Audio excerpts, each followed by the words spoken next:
I'm what you could call a collector of bootleg Pokémon games. Pokémon Diamond and Jade, Chaos Black, etc. It's amazing the frequency with which you can find them at pawn shops, Goodwill, flea markets, and such.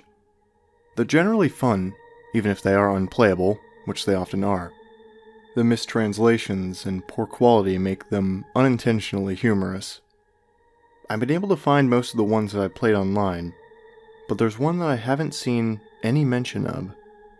I bought it at a flea market about 5 years ago. Here's a picture of the cartridge, in case anyone recognizes it. Unfortunately, when I moved 2 years ago, I lost the game, so I can't provide you with screen caps. Sorry. The game started with a familiar Nidorino and Gengar intro of a red and blue version. However, the press start screen had been altered. Red was there, but the Pokémon did not cycle through. It also said black version under the Pokémon logo. Upon selecting New Game, the game started the Professor Oak speech, and it quickly became apparent that the game was essentially Pokémon Red version. After selecting your starter, if you looked at your Pokémon, you had, in addition to Bulbasaur, Charmander, or Squirtle, another Pokémon, Ghost. The Pokémon was level 1. It had the sprite of the ghosts that are encountered in Lavender Tower before obtaining the Sylph Scope. It had one attack, Curse.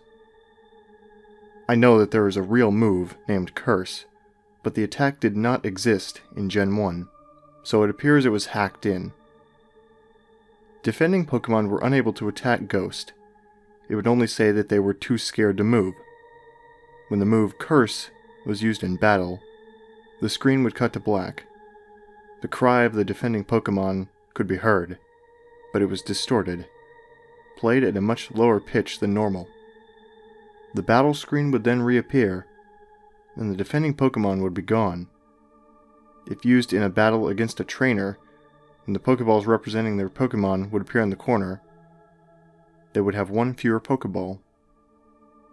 The implication was that the Pokémon died. What's even stranger is that after defeating a trainer and seeing Red receive $200 for winning, the battle commands would appear again. If you selected Run, the battle would end as it normally does. You could also select Curse. If you did, upon returning to the overworld, the trainer's sprite would be gone. After leaving and re-entering the area, the spot where the trainer had been would be replaced with a tombstone, like the ones at Lavender Tower. The move Curse was not usable in all instances. It would fail against ghost Pokémon. It would also fail if it was used against trainers that you would have to face again, such as your rival, or Giovanni. It was usable in your final battle against them, however. I figured this was the gimmick of the game, allowing you to use the previously uncapturable ghosts. And because Curse made the game so easy, I essentially used it throughout the whole adventure. The game changed quite a bit after defeating the Elite Four. After viewing the Hall of Fame, which consisted of Ghost and a couple of Pokémon I used for HMs, the screen cut to black. A box appeared with the words, "Many years later." It then cut to Lavender Tower. An old man was standing, looking at tombstones. You then realized that this man was your character. The man moved at only half of your normal walking speed. You no longer had any Pokémon with you, not even Ghost, who up to this point had been impossible to remove from your party through depositing in the PC. The overworld was entirely empty.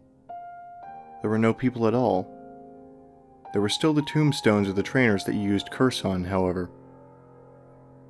You could go pretty much anywhere in the overworld at this point, though your movement was limited by the fact that you had no Pokémon to use HMs. And regardless of where you went, the music of Lavender Town continued on an infinite loop. After wandering for a while, I found that if you go through Diglett's cave, one of the cuttable bushes that normally blocks the path on the other side is no longer there, allowing you to advance and return to Pallet Town. Upon entering your house and going to the exact tile where you start the game, the screen would cut to black. A sprite of a Caterpie appeared. It was replaced by a Weedle, and then a Pidgey. I soon realized, as the Pokémon progressed from Rattata to Blastoise, that these were all the Pokémon that I had used Curse on. After the end of my rival's team, a youngster appeared, and then a bug catcher. These were the trainers I had cursed. Throughout the sequence, the Lavender Town music was still playing, but it was slowly decreasing in pitch. By the time your rival appeared on screen, it was little more than a demonic rumble. Another cut to black. A few moments later, the battle screen suddenly appeared. Your trainer sprite was now that of an old man, the same one who teaches you how to catch Pokémon in Viridian City. Ghost appeared on the other side, along with the words, "Ghost wants to fight." You couldn't use items, and you had no Pokémon. If you tried to run, you couldn't escape. The only option was fight.